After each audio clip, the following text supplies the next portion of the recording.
Olá, graça e paz. Que bom encontrarmos novamente neste domingo em que as famílias continuam em isolamento social, continuam em casa e por isso nós estamos fazendo chegar até você esse momento de culto, de meditação na palavra de Deus. Vamos passar alguns momentos juntos. Quero te convidar para vir em minha companhia, para que a gente possa, nos próximos minutos, estar juntos adorando a Deus. Quero lembrá-lo que até esse final de semana nós estaremos ainda enviando os cultos. Estamos aguardando as decisões das autoridades e vamos ver as resoluções que acontecem nesses próximos dias e a gente divulga se na outra semana ainda estaremos de maneira virtual ou estaremos já de forma presencial. Você vai ser devidamente informado, fique tranquilo. No mês de abril, a denominação batista comemora o mês da Escola Bíblica Dominical. Portanto, eu quero te convidar para fazer parte. Mesmo nesses tempos de pandemia, nós estamos tendo a nossa Escola Bíblica Dominical virtual. Eu vou enviar para você o link no próximo domingo, para que você possa entrar e participar no momento magnífico de conhecimento da Bíblia, da Palavra de Deus, às 10 horas da manhã no domingo. Nós estaremos enviando o link para que você possa entrar e participar da Escola Bíblica Dominical. Pois bem, nós nesse dia de hoje estaremos falando sobre a plenitude do Espírito Santo. Enquanto você vai pensando sobre esse tema, e nós vamos ler o texto da Palavra de Deus em Efésios, capítulo 5, de 1 a 21, daqui a pouquinho, eu vou pedir que você ouça comigo uma canção maravilhosa. Teus Altares é o nome da música. Então, depois do cântico, eu volto e aí continuamos.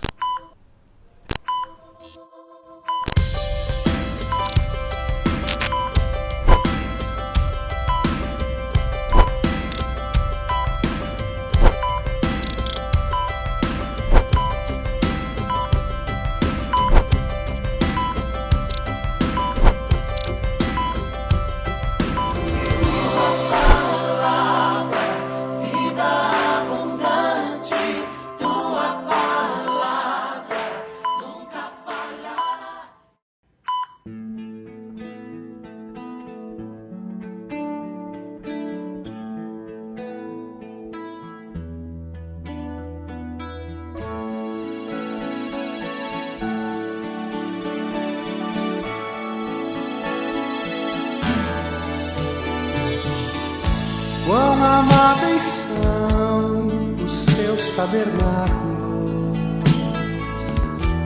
Senhor dos exércitos. A minha alma suspira e desfalece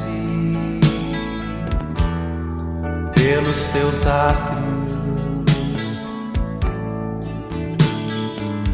O pardal encontrou casa, a andorinha ninho para si. Eu encontrei teus altares, Senhor, Rei meu e Deus meu.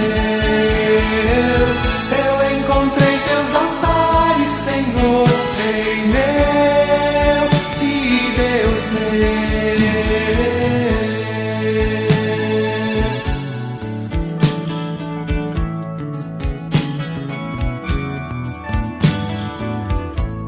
Bem-aventurados aqueles que habitam em tua casa,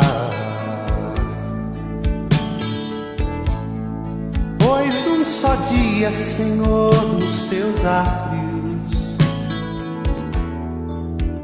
vale mais que 1000.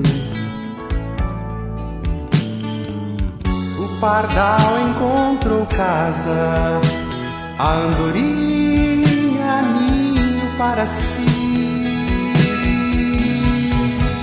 Eu encontrei teus altares, Senhor, Rei meu e Deus meu. Eu encontrei teus altares, Senhor,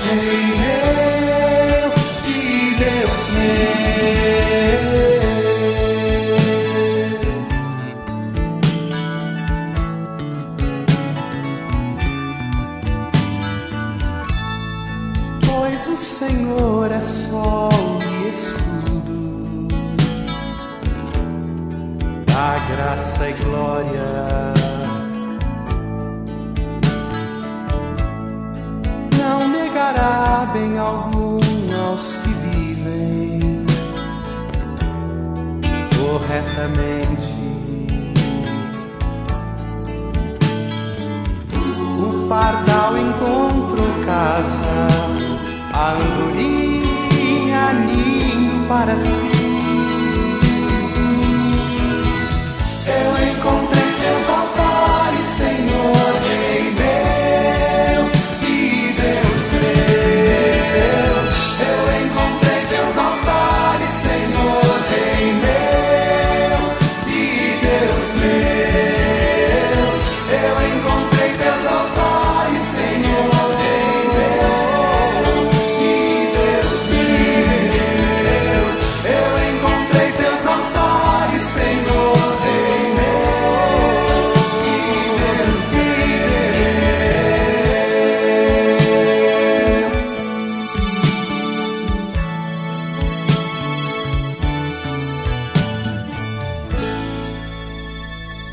Bela música, grupo Semente, Teus Altares, um sucesso dos anos 90, um conteúdo teológico fantástico, bíblico.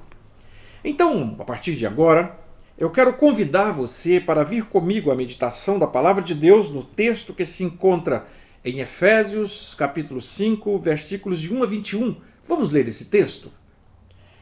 Sede, pois, meus imitadores, como filhos amados, imitadores de Deus como filhos amados, e andai em amor, como também Cristo vos amou e se entregou a si mesmo por nós em oferta e sacrifício a Deus em cheiro suave. Mas a prostituição e toda impureza ou avareza nem ainda se nomeiam entre vós como convém a santos, nem torpeza, nem pavorices, nem pavoices, nem chocarrices, que não convém, mas antes ações de graças. Porque bem sabeis isto, que nenhum fornicador, ou impuro, ou avarento, ou o qual é idólatra, tem herança no reino de Deus e de Cristo. Ninguém vos engane com palavras vãs, porque por estas coisas vem a ira de Deus sobre os filhos da desobediência. Portanto, não sejais seus companheiros, porque noutro tempo erais trevas, mas agora sois luz no Senhor. Andai como filhos da luz. Porque o fruto do Espírito está em toda bondade e justiça e verdade, aprovando o que é agradável ao Senhor. E não comuniqueis com as obras infrutuosas das trevas, mas antes condenai-as, porque o que eles fazem em oculto, até dizê-lo é torpe.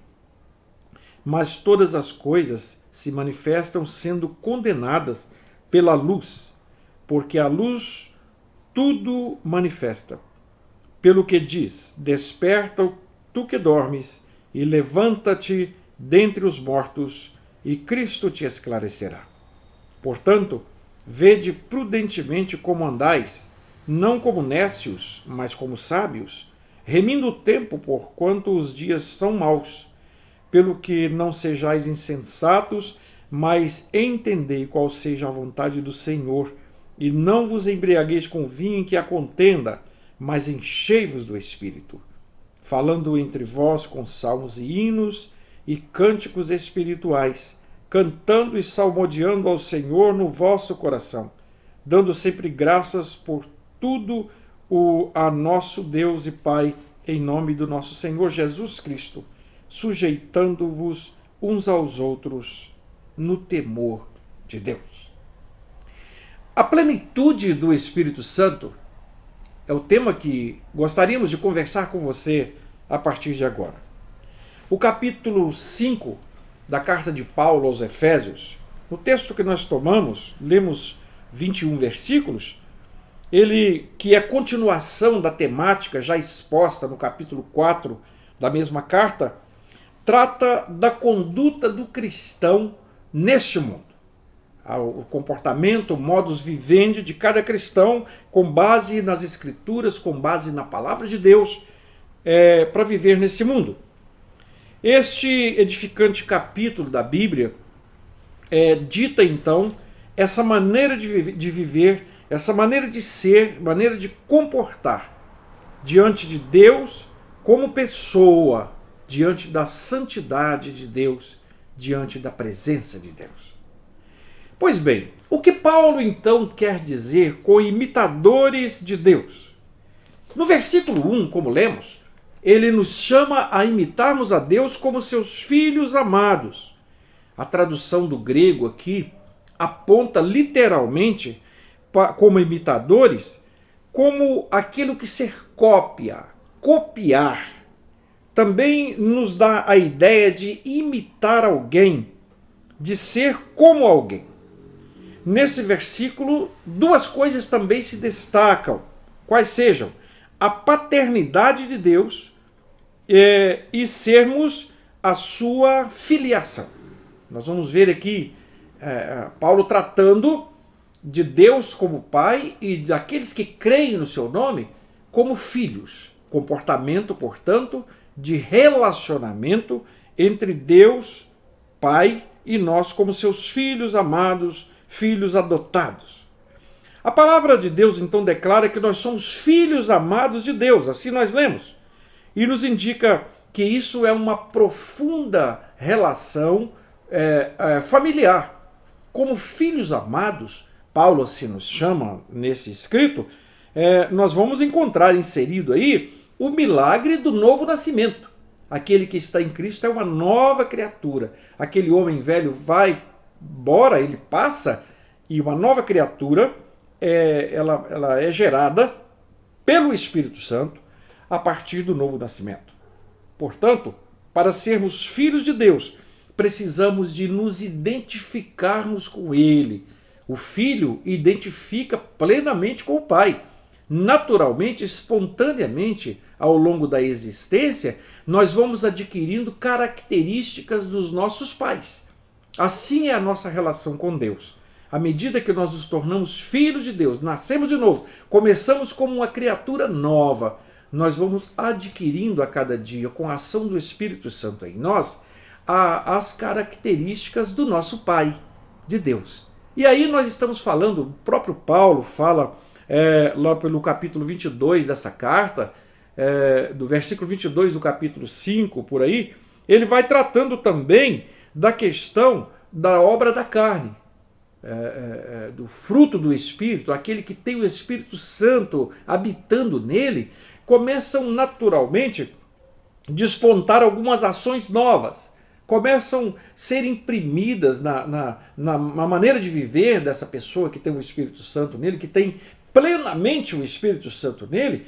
Isso começa a despontar aquilo que Paulo chama lá de fruto do Espírito. E ele enumera lá uma série de condutas, de adjetivos, de comportamentos, que ele relaciona isso tudo como uma composição daquilo que é o fruto do Espírito.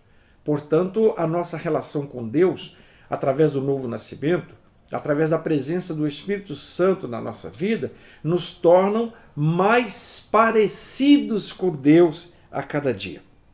Nós devemos imitá-lo, como ele diz no versículo 2, no amor de Cristo. Nós temos aqui mais um imperativo divino para nós como filhos.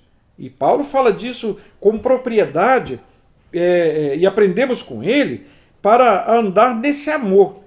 Essa maneira de nos instruir, nos dizer então que nós temos que modificar a nossa maneira de viver. O nosso dia a dia vai ganhar uma maneira nova de caminhar, de falar, de tratar com pessoas, porque isso é imitar a Cristo. Isso é ser como Ele é. Isso é dizer aquilo que Ele diria. Gosto muito de usar uma expressão diante de situações complexas da vida. Para o cristão é muito salutar isso, é perguntar sempre, antes de tomarmos qualquer decisão, perguntarmos assim, o que Cristo faria no meu lugar? sabe? Qual é a decisão, qual é o melhor, qual o caminhamento que Jesus daria agora? E aí nós vamos acertando muito mais quando nós fazemos isso, porque enquanto parecidos com ele, as nossas ações, as nossas atitudes se tornam as atitudes que ele tomaria diante das circunstâncias que nos advêm. Então, o amor de Cristo nos conquista, nos possibilita a viver o perdão dos nossos pecados. Isso nós adquirimos através da nossa adoção diante de Deus como filhos. Jesus se entrega por nós e leva sobre si, por amor, o amor divino revelado. A maior revelação de Deus ao mundo é Jesus. Então ele carrega sobre si tudo aquilo que nos culpava diante de Deus. E nós nos tornamos limpos, puros, alinhados com Deus. Dos versículos de 3 a 5, Paulo então começa a tratar com a igreja de Éfeso sobre as práticas carnais. Você vai ver aí, se você está com a sua Bíblia aberta, certamente que sim, você vai ver que ele enumera aí algumas coisas que são práticas da natureza carnal. Ele apresenta algumas delas, né? A prostituição, as impurezas, a cobiça, as torpezas, né? As chocarrices. E ele vai falando de uma porção de coisas que são práticas indignas e alheias, diferentes, impróprias para o novo homem. Todas elas que ele cita, duramente condenadas pela Bíblia, não só nesse texto e nesse contexto, mas em outros textos e contextos diferentes, onde apontam para aquele que quer viver de acordo com a plenitude do Espírito Santo na sua vida, no domínio do Espírito Santo. Nós vamos aprendendo com a Bíblia de que essas pessoas precisam de fato aprender condutas novas. Então nós aprendemos aí com ele algumas atitudes cristãs que são corretas. Quando ele fala dessas incompatibilidades para o viver diário do cristão, ele aponta também o lado conveniente para esse cristão que vive debaixo das orientações do Espírito Santo. Ele vai falar de atitudes corretas. Aí no versículo 4 da sua Bíblia, você pode me acompanhar aí e verificar que ele vai falar das atitudes corretas. A primeira coisa que ele fala é ações de graça. Então, nós sempre devemos dar graças a Deus. A Bíblia vai dizer assim: em tudo dai graças, porque esta é a vontade de Deus. Graças pelas bênçãos. Sabe, não há necessidade de ser crente ou filiado a uma igreja X ou Y, Z, para que você possa dar graças a Deus. Não, você está respirando agora. Saiba que as misericórdias do Senhor já se renovaram sobre a sua vida no dia de hoje. Você está vivo. Talvez eu estou falando nesse momento com uma pessoa que já passou pelo Covid-19. Deus te livrou. Claro que a medicina é um braço da sabedoria de Deus, é a bênção de Deus para todos nós. Entre os discípulos de Jesus, nós temos um que era médico. Lucas era médico. Então, não há problema nenhum, não há mal nenhum, não há incompatibilidade nenhuma entre a medicina e a fé. As duas trabalham e caminham juntas, e Deus está sempre demonstrando o seu amor para conosco, a sua misericórdia para conosco, poupando a nossa vida sempre. Isso é uma realidade, né? E nós estamos vivendo de maneira assistida completamente pelo Espírito Santo. Por isso eu falo da plenitude do Espírito Santo que precisamos de viver nela. Ações de graça é, portanto, uma das atitudes corretas do cristão. Em segundo lugar, ele fala da consciência do perigo e do juízo. Versículos 5 e 6, você vai ver isso aí. Nós somos exortados a partir da nossa salvação. Isso implica em fidelidade a Deus. A consciência de que precisamos de viver uma vida de adoração plena e completa a Ele. A Bíblia fala dos perigos que ameaçam a nossa fé todos os dias. Nós somos testados. A nossa fé é provada o tempo todo. Mas saiba de uma coisa, que nenhuma das provações permitidas por Deus não vão além das nossas forças. Deus não nos permite ser tentados além daquilo que nós possamos resistir. Jesus na oração que ele ensinou, a oração do Pai Nosso, a oração ecumênica, a oração universal, a oração modelo, numa das frases daquela oração, Jesus fala assim: e não nos deixes cair em tentação. Nós podemos pedir a Deus para nos livrar das tentações, podemos pedir a Deus na nossa oração para que Ele nos poupe de determinadas ações diabólicas, algumas interferências na nossa fé. Mas não podemos também esquecer de que nós seremos sempre tentados. Mas a nossa fé, ela é viva, ela está num Deus poderoso e certamente nós seremos vencedores por Ele. Em terceiro lugar, nessas atitudes corretas do cristão, é andar na luz, andar como filhos da luz. Paulo vai falar isso nos versículos de 8 a 14. Aqui um enorme contraste entre os que vivem em treva e os que vivem na luz. As duas coisas não se misturam. Treva, luz é luz. Ninguém pode estar ao mesmo tempo nas trevas e ao mesmo tempo na luz. Ou num ou no outro. E a Bíblia vai dizer assim, lá em 1 João, capítulo 1, versículo 7. Se andarmos na luz, como Ele está na luz. Aí sim, ele complementa, temos comunhão uns com os outros e mantemos a comunhão uns com os outros. O Filho de Deus, o sangue, Jesus Cristo, através do seu sangue, nos purifica de todo pecado. A necessidade de nós andarmos na luz, de vivermos como filhos da luz. Ele vai falar no versículo 6 do filho da desobediência, né? Quem segue a Jesus é o filho da luz. Versículo 8 está aí. E os que andam fora disso são desobedientes. Deus quer, Jesus quer que os seus seguidores andem consigo na luz, pois Ele é a luz, né? Versículos 15 a 17, Paulo vai falar ainda aí de mais atitudes cristãs corretas. Ele manda a gente agir como sábios. Olhe bem, cautela, prudência são qualidades indispensáveis na vida do cotidiano do cristão. Sabe, agir com sabedoria, e na sabedoria espiritual, esta é revelada através da capacidade que o Espírito Santo dá ao cristão de perceber as coisas que são próprias dele ou não. Isso é sabedoria.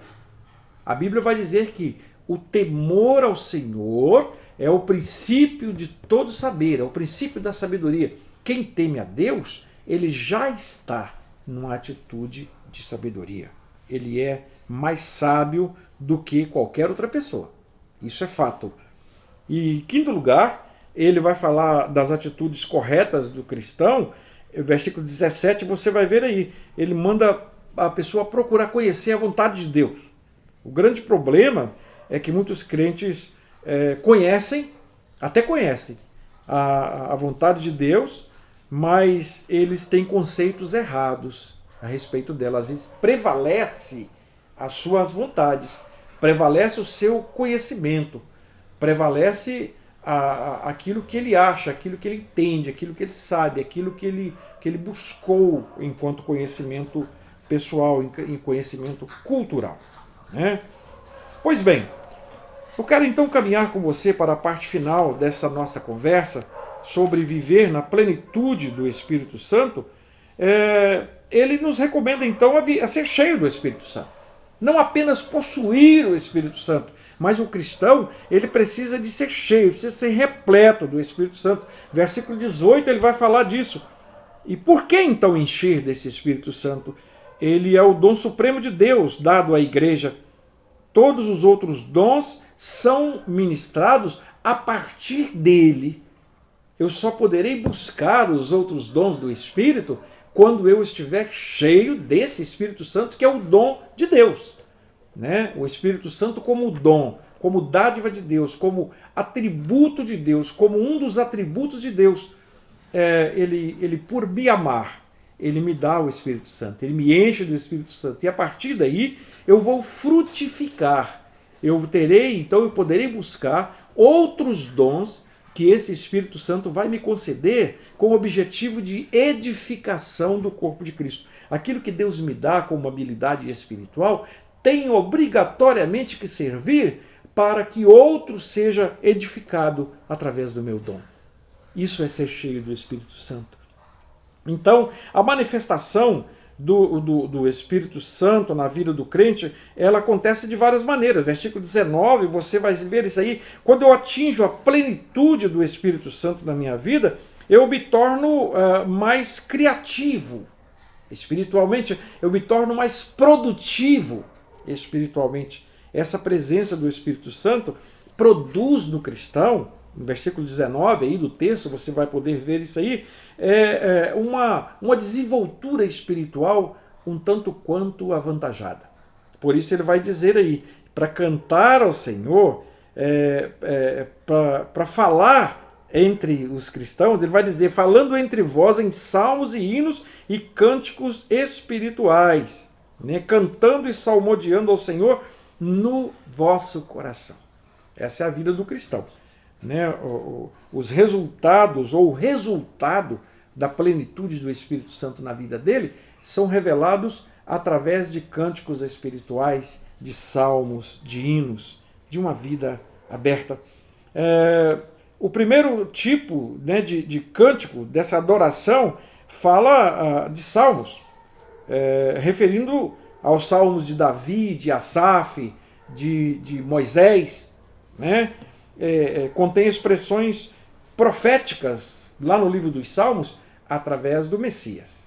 Eram salmos proféticos, eram cânticos que apontavam para um futuro onde o Espírito Santo ia ser pleno na vida das pessoas através do dom de Cristo.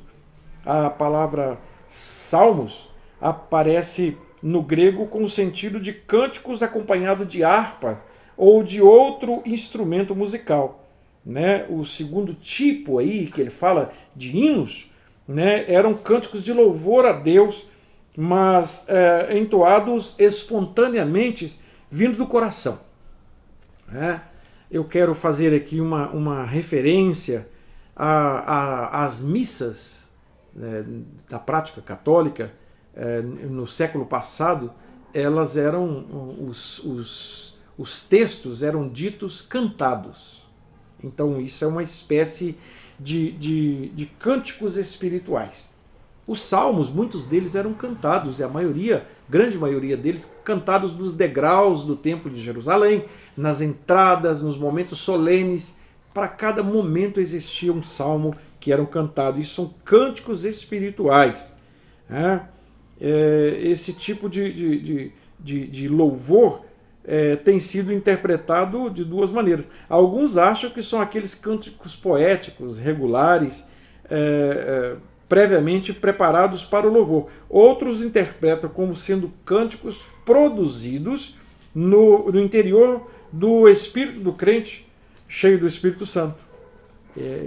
Já vi pessoas que expressavam cantando. É algo diferente. É algo que não é muito usual nos dias de hoje, né? Os cânticos espirituais partem do coração, são espontâneos, não é nada ensaiado, não é nada induzido, mas é algo impulsionado pelo próprio Espírito Santo. Isso é maravilhoso. Pois bem, percebe-se então aqui que a música, ou a música sacra, ela tem uma relação, né? Ela tem uma relação muito estreita com Deus. Os cânticos espirituais citados aqui por Paulo são cânticos específicos para aquele momento solene, onde o levita não se preocupava com a sua autoprojeção. Não importava quem estava cantando, quem estava louvando, mas ali o mais importante é o Deus que está sendo louvado. Infelizmente, nós vivemos um tempo hoje em que as pessoas estão mais preocupadas em exaltar o seu nome. Nós vivemos uma corrida hoje de busca de números de acessos no YouTube, por exemplo. Né? Pessoas que se tornam notícia porque tiveram milhões de acessos e o nome dela está em evidência. Mas o verdadeiro cântico espiritual esconde aquele que louva e expõe totalmente o ser que está sendo louvado, que é o Senhor Deus. É para Ele, é por Ele todas as coisas são para Ele. Termino aqui, parte final dessa nossa conversa, então, sobre os resultados dessa plenitude do Espírito Santo. Pastor, mas então, o que vai me levar? Quais são os resultados que acontecerão comigo por eu ser uma pessoa cheia do Espírito Santo, viver a plenitude do Espírito Santo? Quando nós somos cheios do Espírito Santo, ou estamos na plenitude do Espírito Santo, a nossa vida ou a nossa conduta, nós desenvolvemos naturalmente ações de graça. Nós vivemos num tempo constante de espírito de gratidão. Nós desenvolvemos em nós um espírito de ações de graça. Tudo que nós fazemos, tudo que nós pensamos, toda a nossa maneira de agir, quando somos cheios do Espírito Santo, quando estamos repletos ou estamos na plenitude do Espírito Santo, todas as nossas ações resultarão certamente em algo que glorifique a Deus. É mais importante que Ele seja glorificado. A mim não me importa, mas Ele sim. A Ele toda a honra e toda a glória. Busquemos então estar cheios do Espírito Santo, vivendo nele, andando com Ele e por Ele. Assim nós estaremos experimentando a plenitude espiritual tão desejada por Deus para que todos os crentes vivam nela. Precisamos de ouvir os conselhos de Paulo aqui ensinados na carta aos Efésios. Precisamos examinar aqui os aconselhamentos paulinos com relação à ação do Espírito Santo na nossa vida.